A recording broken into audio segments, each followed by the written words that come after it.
전능하사 천지를 만드신 하나님 아버지를 내가 믿사오며 그 외아들 우리 주 예수 그리스도를 믿사오니 이는 성령으로 잉태하사 동정녀 마리아에게 나시고 본디오 빌라도에게 고난을 받으사 십자가에 못 박혀 죽으시고 장사한 지 사흘 만에 죽은 자 가운데서 다시 살아나시며 하늘에 오르사 전능하신 하나님 우편에 앉아 계시다가 저리로서 산자와 죽은 자를 심판하러 오시리라. 성령을 믿사오며 거룩한 공회와 성도가 서로 교통하는 것과 죄를 사하여 주시는 것과 몸이 다시 사는 것과 영원히 사는 것을 믿사옵나이다. 아멘.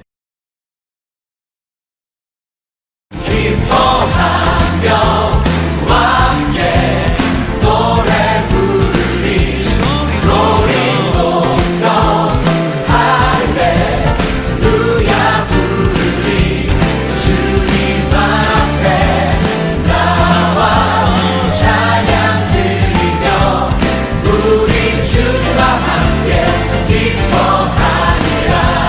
나의 창조자 나의 창조자 나의 구원자 가장 귀한 나의 예수님 찬양합니다. 나의 치료자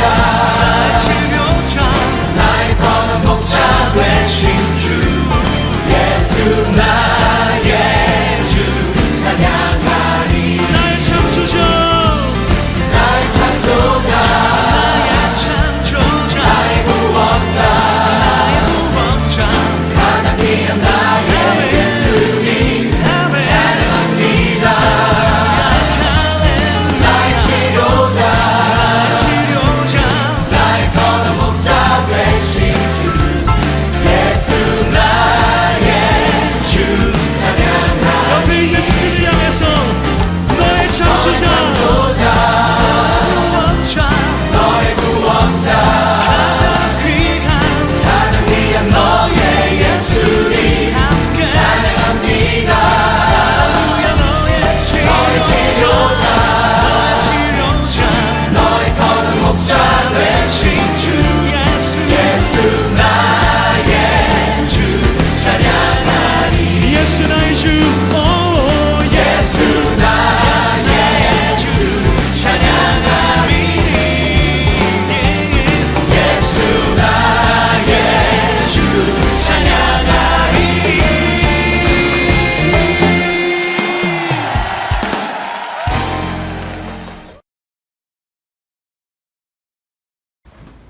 주님, 지금 이 시간 우리 앞에는 화면이 아니라 주님이 계심을 믿습니다. 그리고 우리는 영상을 그저 멍하니 바라보는 것이 아니라 우리 주님을 만나고 있음을 믿습니다. 이 시간 우리를 초대해 주셔서 주님과 함께 할 수 있음에 감사드립니다. 세상이 만든 초대 명단에는 온갖 이해관계가 얽혀 있지만 우리 주님의 명단에는 나의 이름, 우리들의 이름을 기록하시고 그것도 모자라 영원히 지워지지 않게 손바닥에 새길 정도로 기억해 주심에 감사드립니다. 주님의 초대 명단에 기록된 자들답게 살아가게 하옵소서. 세상은 우리를 주저앉히고 넘어지게 합니다. 세상은 우리의 연약함만을 보게 하고 다른 누군가의 잘못만을 보게 하여 세상은 온통 어둠뿐이라고 주입시키며 우리를 절망케 하곤 합니다. 하지만 우리 주님의 명단에 새겨진 이들로 우리들의 마음과 생각을 새롭게 하시어 소망의 주님 바라보게 하시옵소서. 우리들의 두 손은 연약한 이들을 잡게 하시옵소서. 우리 주님 창조하신 이 땅, 그래서 하나님의 그 섭리대로 또 우리 신앙인들의 귀한 믿음과 또 삶을 통해 회복시켜 나아가게 하옵소서. 세상의 구호와 흐름에 마음 뺏기지 말고 내 욕심의 소리를 따르느냐 우리 주님 잃어버리지 말고 오늘도 그리고 내일도 주님 바라보며 살다가 점점 우리 주님 닮아가는 삶 살아가기를 소망하며 우리 주 예수 그리스도 이름으로 기도드립니다. 아멘. 이 시간 영상을 통해 함께 하시는 모든 이들을 주님의 이름으로 환영하고 오늘 이 귀한 저녁이 하나님의 말씀을 통해 하나님의 귀한 숨결이 우리들 각자의 삶의 처소에 귀익이 또 자리 잡기를 소망합니다. 다 아시겠지만 코로나가 쉽게 꺾이질 않습니다. 또 코로나가 장기화되어 가고 있고 또 이에 따라 모든 것이 불확실하게 되는 그러한 삶을 우리는 살아가고 있습니다. 우리들의 삶도 그에 따라 많은 제약도 또 불편함도 있습니다. 나아가 오래지 않아 폭우로 인해서 또 홍수로 인해서 많은 사람들이 힘겨워하고 있고 또 오늘 이 저녁 그리고 내일까지 이 한반도를 통과하는 태풍으로 인해서 또 많은 사람들이 힘겨워하고 있습니다. 그래서 참 웃을 일 없고 기뻐할 일 없는 그러한 현실을 우리는 지금 살아가고 있는지 모릅니다. 혹시 언제 한번 크게 웃어 보셨나요? 또 언제 참 해맑게 기뻐해 보셨나요? 과연 나는 그리고 우리는 지금 무슨 낙으로 살고 있을까? 나는 과연 무슨 생각을 하며 살고 있을까? 이 질문을 시작으로 오늘 말씀을 함께 나누어 볼까 합니다. 오늘 시편 말씀을 통해 웃을 일 별로 없고 또 기쁠 일 별로 없는 이 세상 가운데에서 진정한 웃음을 회복하고 진정한 기쁨을 발견하는 귀한 저녁이 되기를 소망합니다. 먼저 1절 말씀 함께 살펴보도록 하겠습니다. 1절 말씀, 사람이 내게 말하기를 여호와의 집에 올라가자 할 때 내가 기뻐하였도다. 아멘. 1절 말씀에서 사람들이 내게 말을 하고 있습니다. 무슨 말인지 자세히 살펴보니 여호와의 집에 올라가자라는 이러한 이야기를 나에게 하고 있습니다. 여호와의 집에 가자는 사람들의 말이 들려오기 시작합니다. 오늘 시편 122편도 우리가 수요일마다 시편 말씀 쭉 함께 살펴보고 있는데요. 그 중에 특별하게 오늘 시편 122편도 성전으로 올라가는 노래 중에 한 부분에 해당이 됩니다. 성전, 하나님이 거하시는 하나님의 집, 그곳으로 지금 발걸음을 옮기면서 성전으로 향하는 이의 그 모습이, 마음이 어떠한지를 먼저 밝히고 있습니다. 한마디로 기쁘다라는 것입니다.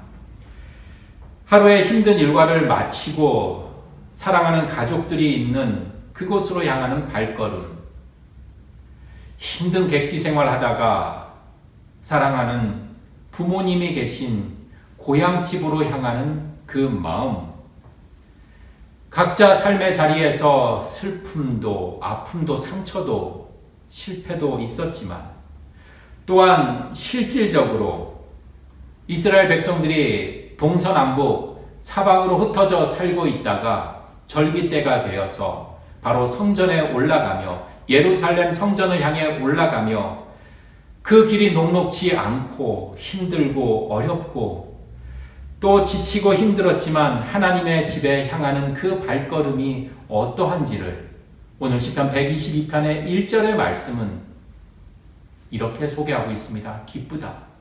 기쁘다. 이 기쁨의 마음, 이 기뻐할 수밖에 없다라는 이 말씀 앞에서 나의 삶, 그리고 우리들의 고백은 어떠한지를 다시금 생각하게 합니다. 요새는 코로나19 그 재확산에 의해서 우리가 교회 예배당에 오는 것들이 참 많은 제약을 받고 있습니다. 자유롭지가 않습니다.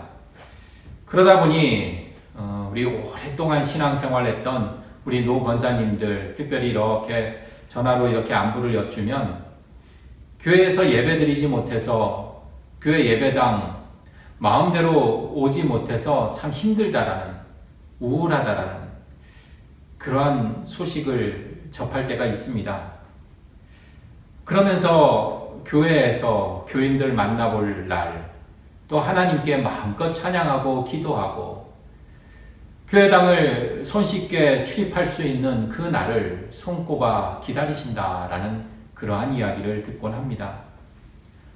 이런 분들을 생각하면 세상 사람들은 뭐 그렇게 교회당 예배를 그렇게 크게 생각하는지 이해할 수 없을지 모르지만 그분들에게는 예배가 그리고 교회가 세상에 가장 큰 의미이며 가치로 다가온다라는 것입니다. 더욱 이러한 때에 우리 신앙의 선배들의 모습을 기억해 봅니다.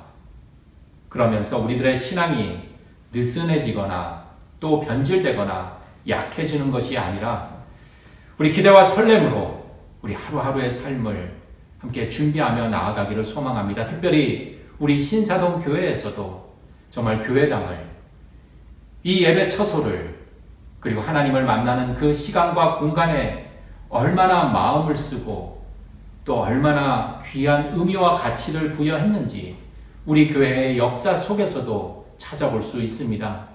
한국전쟁 당시 정말 교회를 지키기 위해겠다고 교회당 화재를 막기 위해서 순교하셨던 우리 이상문 장로님, 우리 교회 오래 다니신 분들은 기억하실 것입니다.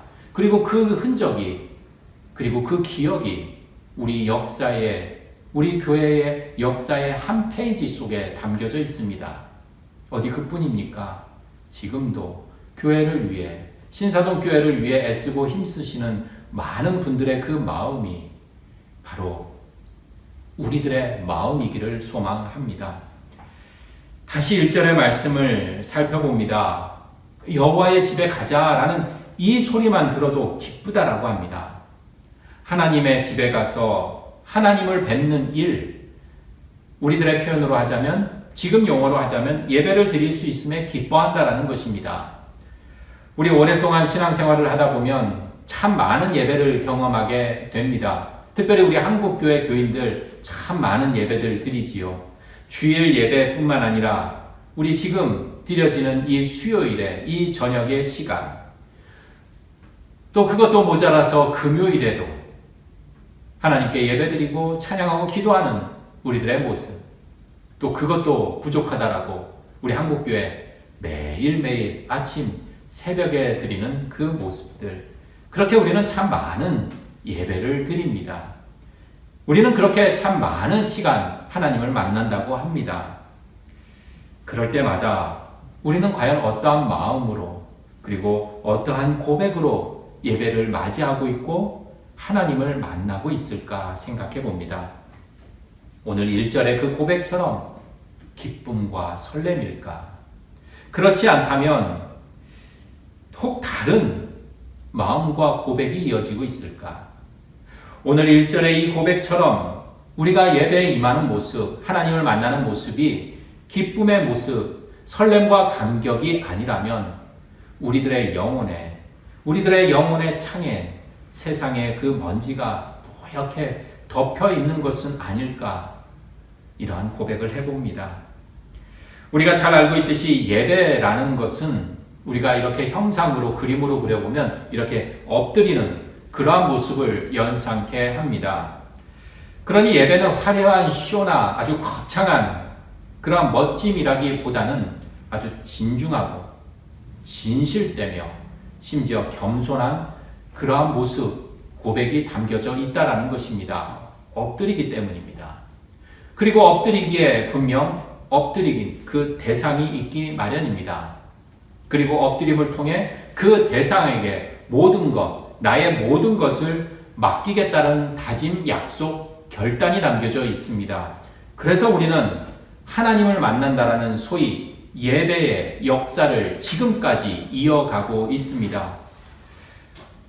저도 그렇지만 우리 세상 살다 보면은 불쑥불쑥 이 하나님의 말씀, 하나님의 뜻이 아니라 내 혈기, 내 생각에 내 삶을 맡기곤 합니다. 세상의 가르침에 내 삶을 그저 다 맡겨버릴 때도 있습니다. 그렇지만 예배, 곧 이 엎드림이라는 것은 세상의 가르침이나 내 생각이 아니라 하나님의 뜻에 내 삶을 온전히 맡기겠다라는 그것이 바로 예배입니다. 그러니 예배는 내가 쥐고 있었던 내 삶의 주도권, 때로는 다른 무언가에 의해서 조종당했던 내 삶을 예배의 대상 곧 하나님께 온전히 다 내어서 넘겨드리겠다는 소위 항복 선언과도 같은 것입니다. 우리는 사람에 따라 개개인에 따라 차이는 있습니다. 능력이 많은 사람, 그렇지 못한 사람, 힘이 있는 사람, 그렇지 못한 사람, 재력이 많은 사람, 그렇지 못한 사람. 그렇지만 공통점이 있습니다. 누구나 다 한계를 지닌 존재들이라는 것입니다. 성경은 바로 이 시각으로 우리 인간을 소개하고 있습니다. 태초의 인간인 아담과 하와, 하나님의 형상을 입었습니다. 다른 피조물과 다른 아주 영적인 존재로 지음을 받았습니다. 하나님의 창조 능력을 이어받은 존재로 성경은 먼저 소개하고 있습니다. 하나님께서 손수 창조하신 이 온 세계를 돌보고 가꾸를 그러한 청지기에 소중한 임무도 부여받은 것으로 인간을 처음 소개하고 있습니다. 그렇게 인간은 특별한 존재로 소개를 하고 있습니다. 그렇지만 곧바로 그렇게 특별한 존재가 세상의 소리로 대표되는 뱀의 소리에 귀를 기울입니다. 그리고 자기 소리에 집중합니다. 먹음직합니다. 보암직도 합니다. 지혜롭게 탐스러울 만하다는 그러한 판단을 해서 결국 태초의 인간인 아담과 하와는 죽음에 이룰 수밖에 없는 존재, 하나님의 관계가 멀어지는 그러한 존재로 변질되고 말았습니다. 이 모습이 비단 태초의 인간인 아담과 하와만의 모습은 아닙니다. 한때는 눈물로 기도합니다. 아무도 끄지 못할 뜨거운 신앙의 열정이 내 속에 활활 타오르는 것 같습니다. 그러면서 하늘을 향해 감사합니다. 감격의 눈물을 흘립니다. 그렇게 살아가는 듯 하지만 금세 우리는 세상의 소리에 흔들립니다. 내 소리의 중심을 잃어가곤 합니다. 저 출애굽에 경험했던 그 이스라엘 백성들, 놀라운 애굽의 그 바로왕의 손아귀에서 벗어나는 구원사의 한 페이지를 목격하였습니다.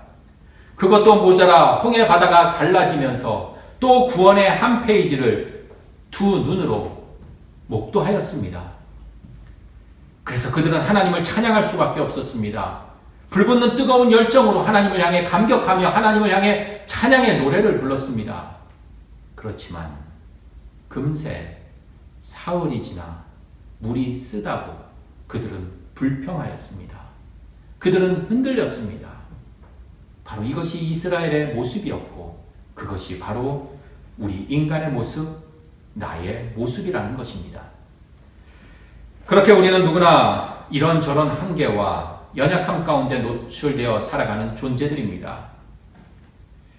그래서 우리 유명한 파스칼은 인간을 이 생각하는 갈대다라고 표현을 했고, 어떤 사람은 살아있는 갈대, 성경은 이 상처 입은 그런 갈대라고 표현을 합니다. 공통점, 갈대라는 것이죠. 인간은 이렇게 흔들리라는 세상의 소리에, 또 세상의 어떠한 세력에 의해 흔들릴 수밖에 없는 그러한 존재, 그것이 바로 우리 인간의 모습이라는 것입니다. 그것이 나의 현 주소라는 것입니다.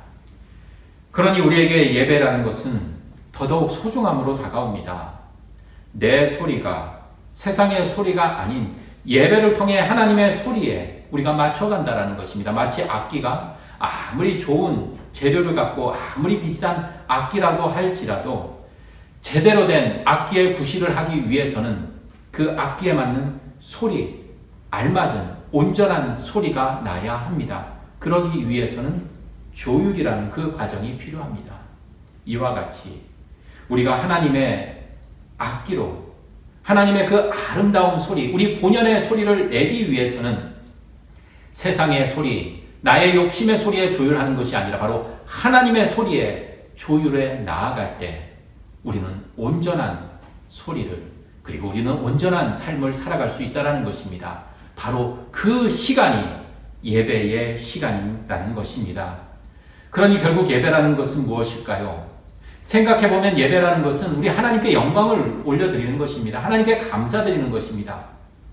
뿐만 아니라 이와 동시에 우리가 온전한 소리를 낼 수 있는, 우리가 온전한 삶을 살아갈 수 있게 하는 것이 또한 예배의 모습이라는 것입니다. 그러니 하나님의 집을 향해 가는 그 길, 하나님을 만나는 그 시간, 예배의 시간이 기쁨일 수밖에 없지요. 하나님께 영광을 돌립니다. 하나님께 감사합니다. 하나님께 찬양을 드립니다. 기쁩니다. 뿐만 아니라 내 뒤틀렸던, 내 잘못되었던 것을 수정하고 자극받고 조율해 나아가기에 얼마나 기쁜 삶. 그래서 내가 온전하게 제대로 살 수 있다니 이것이 바로 기쁨으로 다가오는 모습이라는 것입니다. 하나님을 만나 하나님께 조율하는 시간을 통해 우리가 위로받습니다. 또한 하나님의 소리를 듣기에 하나님의 소리에 맞추어 살아가기에 우리가 새로운 힘을 얻습니다. 결단하기에 그 예배의 순간은, 예배의 그 시간은 우리에게 일시적인 기쁨이 아니라 예배가 계속되는 한 은은하면서도 지속적으로 우리를 충전시키고 우리를 새롭게 한다라는 것입니다. 그래서 성경에서의 기쁨이라는 것은 한순간에 그러한 기쁨이 아니라 마치 샘에서 물이 계속해서 솟구치듯 지속적인 그 기쁨을 말하는 것이지요. 바로 이 기쁨이 얼마나 절실하고 지실된지 2절에서 이렇게 고백하고 있습니다. 2절 말씀입니다. 예루살렘아 우리 발이 내 성문 안에 섰도다. 얼마나 기뻤으면 벌써 성문, 곧 하나님 앞에 가까이 왔다라는 것입니다. 마치 이 사랑하는 여인, 너무 보고 싶은 마음에 그 마음이 너무나 절실하고 간절해서 먼 길도 이렇게 금세 달려오는 그 모습처럼 하나님 앞에서 예배하는 것이 얼마나 기쁜고 설렌지를 벌써 성문 앞에 섰다라고 이렇게 노래하고 있습니다. 그리고 오늘 이야기는 이 노래 소리는 더욱 기쁨의 찬가로 이렇게 노래하고 있습니다. 3절 말씀입니다. 예루살렘아 너는 잘 짜여진 성읍과 같이 건설되었도다. 아멘. 예루살렘 곧 여호와 하나님이 계신 그 성전과 같은 맥락으로 이해를 해도 될 듯 싶습니다. 곧 하나님께 예배하는 모습, 하나님이 임재하는 그 곳은 마치 잘 짜여진 성읍과 같다라는 것입니다. 여기서 이 잘 짜여졌다라는 것은 우리가 이 옷감 같은 거 보면 시실과 날실 이렇게 서로 교차하면서 옷을 만들어 가듯 서로가 이렇게 잘 연결이 되어서 빈틈이 없다라는 것입니다. 결국 우리들이 하나님을 만나는 예배의 시간, 하나님과 함께 교제의 그 시간을 갖는 것은 우리들의 빈틈을 메꾸는 시간이라는 것입니다. 우리는 삶을 살다 보면 이런저런 상처에 영혼에 조금씩 금이 가기 시작을 합니다. 마치 자그마한 금이 간 뚝, 별거 아닐 것 같습니다. 그렇지만 아주 작게 보일지 모르지만 그 금이 간 그 뚝을 그대로 방치하면 무너지듯 우리들의 삶도 일순간에 무너질 수가 있습니다. 그렇지만 우리가 하나님을 만나는 그 시간, 그 모습을 통해 그리고 그 고백이 우리가 이어져 나아갈 때 우리들의 빈틈이 메어진다라는 것입니다. 그러니 예배의 시간, 곧 하나님을 만나는 시간은 내 욕망이나 내 이익을 위함이 아니라 우리를 온전히 제대로 살게 하는 자양분이고 또 우리에게 새로운 자극이요 도전이며 더더욱 우리에게 위로와 소망이 되니 오늘 4절에서는 이렇게 고백을 하고 있습니다. 4절 말씀입니다. 지파들 곧 여호와의 지파들이 여호와의 이름에 감사하려고 이스라엘의 전례대로 그리로 올라가는도다. 아멘. 오늘 말씀 4절의 말씀처럼 하나님이 우리를 위로하시고 새로운 소망을 품게 하시고 새 힘으로 살아가게 하는 이 만남을 허락해 주시니 바로 예배자의 마음, 하나님을 만나는 자의 모습은 바로 감사하다라는 것입니다. 비통하고 원망하고 누군가 비교하며 그렇게 절망하는 소리가 아니라 바로 감사의 마음으로 향하고 있음을 노래하고 있습니다. 자, 이제 5절 말씀 만나봅니다. 거기에 심판의 보좌를 두셨으니 곧 다윗의 집의 보좌로다. 여기에서 우리가 이해의 폭을 좀 넓히기 위해서 다윗의 집의 보좌라는 이 이스라엘의 소위 시온 사상을 엿볼 수 있는 이런 대목이 나오는데요. 우리가 이해할 수 있는 범위로 좀 이렇게 한정 지은다면 여기에서 이 다윗의 집, 이 예루살렘 성전으로 이해해도 좀 무방할 듯 싶습니다. 곧 예루살렘의 그 성전은 심판의 보좌가 있는 곳, 곧 정의가 실현되는 곳이라는 것입니다. 지금 우리가 이 심판, 옳고 그름을 판단하는 것은 이 판사의 몫이지만 이 고대 당시에는 이 왕의 몫이지요. 그러니 심판의 보좌가 어디에 있는가? 이 바로 왕 다윗의 집의 보좌, 곧 예루살렘 성전. 이를 다시 우리가 표현하자면 옳고 그름을 판단하는 것, 그것은 모든 근거는 바로 하나님께 있다라는 것입니다. 자, 이제 하나님의 만남을 가지며 오늘 시편 122편의 그 기도자 다윗은 한 가지 기도의 마음을 우리에게 소개하고 있습니다. 6절 말씀입니다. 예루살렘을 위하여 평안을 구하라. 예루살렘을 사랑하는 자는 형통하리로다. 아멘. 한 가지 기도는 평안을 구하고 있습니다. 곧 평화를 위해 기도를 하고 있습니다. 6절 말씀에 평안 그리고 형통이라는 단어가 보입니다. 조금 더 나아가 보도록 하겠습니다. 7절 말씀입니다. 내 성 안에는 평안이 있고 내 궁중에는 형통함이 있을지어다. 7절에도 역시 평안 그리고 형통함이 보입니다. 자, 이제 8절 말씀 보시겠습니다. 내가 내 형제와 친구를 위하여 이제 말하리니 내 가운데 평안이 있을지어다. 8절 말씀에도 평안이 보입니다. 오늘 말씀 6절, 7절, 8절 하나님을 만나며 이 평안의 강구 기도를 소개하고 있습니다.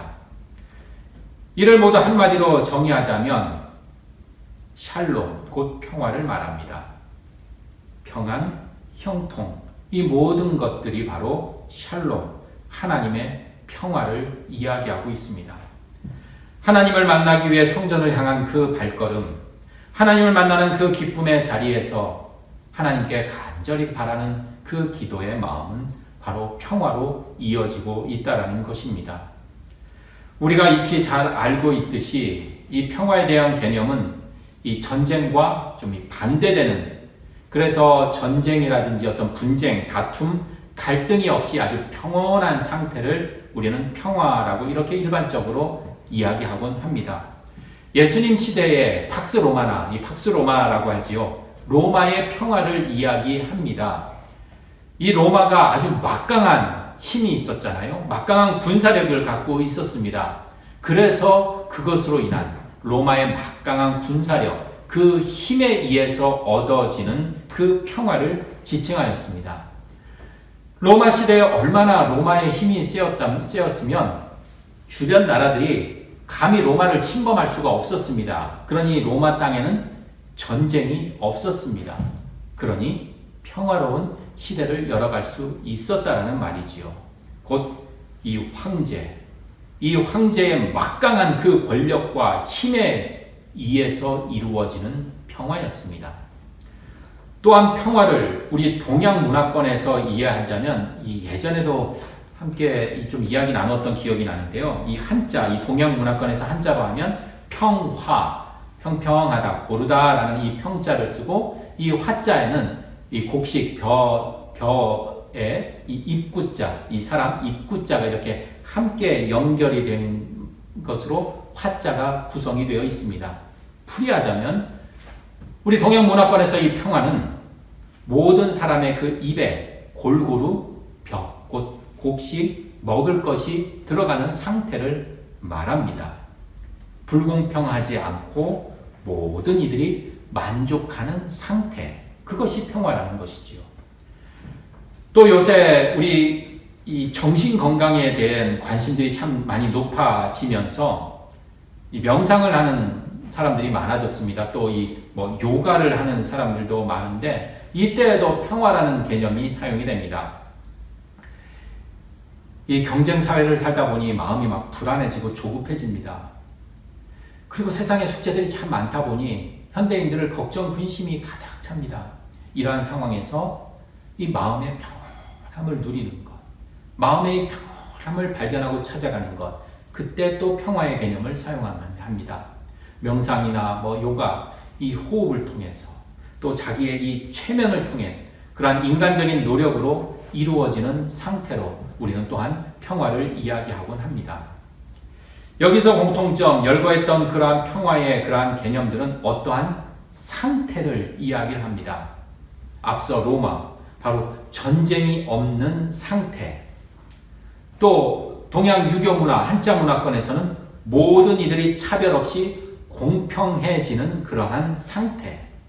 그리고 현대인들 불안이, 내 마음속에 걱정이 사라진 잔잔한 그러한 상태, 이러한 모습과 연결이 된다는 것입니다.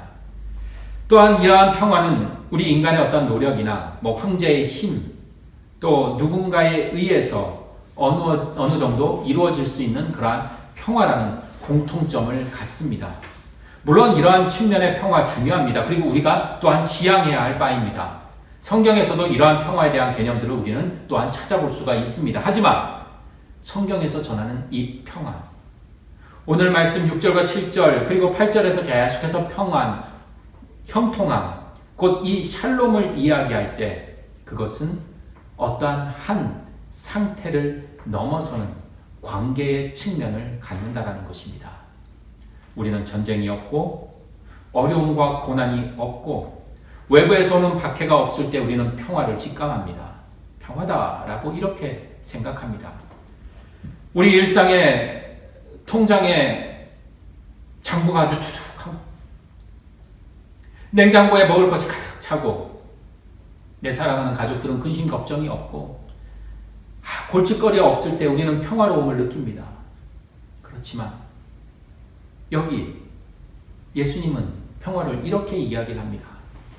마태복음 11장 28절의 말씀입니다. 수고하고 무거운 짐진 자들아 다 내게로 오라. 내가 너희를 쉬게 하리라. 아멘. 내가 너희를 쉬게 하리라. 이때 쉬게 한다라는 것, 안식을 준다라는 것입니다. 곧 다시 표현하면 평안입니다. 삶 속에서 수고한 자들, 무거운 짐을 지고 정말 헉헉대고 있으며 그렇게 힘겹게 살아가는 이들에게 예수님은 말씀하십니다. 너희를 쉬게 한다. 너에게 평안을 주겠다. 말씀하십니다. 곧 어떠한 상태에 도달하는 평안이 아니라 바로 위로부터 오는 우리 주님이 주시는, 우리 주님과의 관계에서 주는 그 평화라는 것입니다.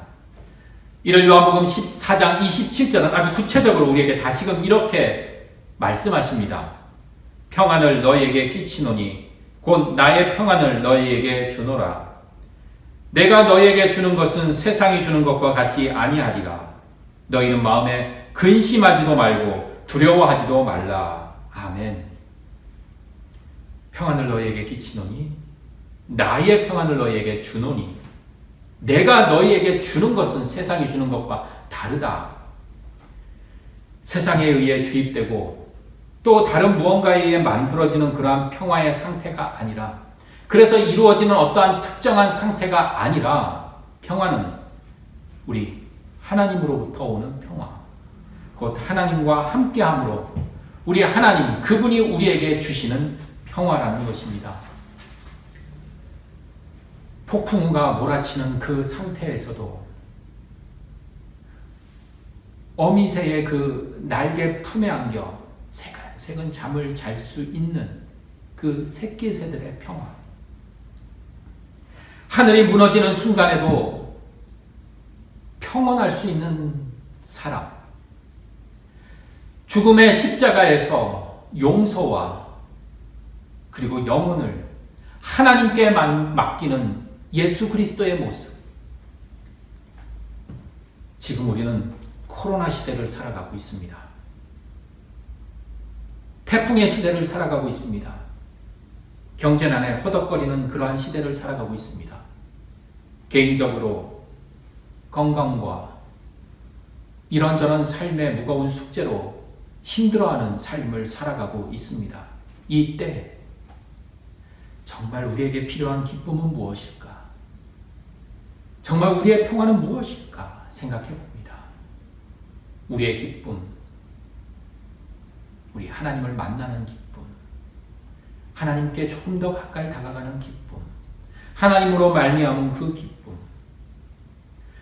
어제보다 오늘 조금 더 하나님께 가까이 다가가고, 그래서 세상의 유혹과 세상의 시험에도 굴하지 않고 우리 늘 하나님과의 관계를 유지하고자 할 때, 바로 우리들의 삶은 우리 주님이 주시는 참된 평화 속에 거하게 됨을 믿습니다. 이 시간 우리 하늘로부터 내려오는 그 평화, 하나님이 우리에게 주시겠노라고, 그래서 두려워하지 말라, 근심하지 말라 우리에게 선포하시고 약속하신 그 하나님의 평화가 우리들의 삶 가운데, 우리들의 일터, 우리들의 가정, 그리고 우리 사랑하는 신사동교회와 이 땅 이 민족 가운데 함께 하기를 소망하며 우리 이 찬양 함께 부르시겠습니다.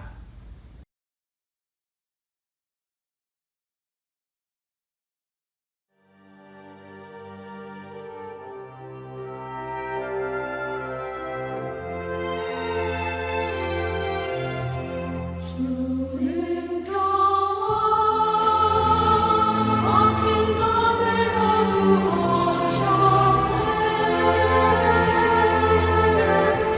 주는 평화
이제는 예수 그리스도의 은혜와 하나님의 그 귀한 사랑하심과 성령님의 함께하심이 웃을 일 없고 기쁠 일 없고 평화롭지 않은 이 시대를 살아가며 우울해하고 절망하는 것이 아니라 세상이 주는 기쁨, 세상이 만들고 이루어놓은 평화가 아니라 우리 주님의 기쁨, 주님의 평화로 우리가 살아가겠노라 다짐하고 결단하며 우리 예배를 소중히 여기고 우리의 신앙을 돈독히 하며 흔들림 없이 나아가고자 결단하는 우리 모든 믿음의 권속들과 우리 신사동 교회 위에 그리고 더더욱 어려움 가운데 살아가고 있는 이 땅, 이 민족 가운데 지금으로부터 영원토록 함께 하시기를 간절히 축원하옵나이다. 아멘.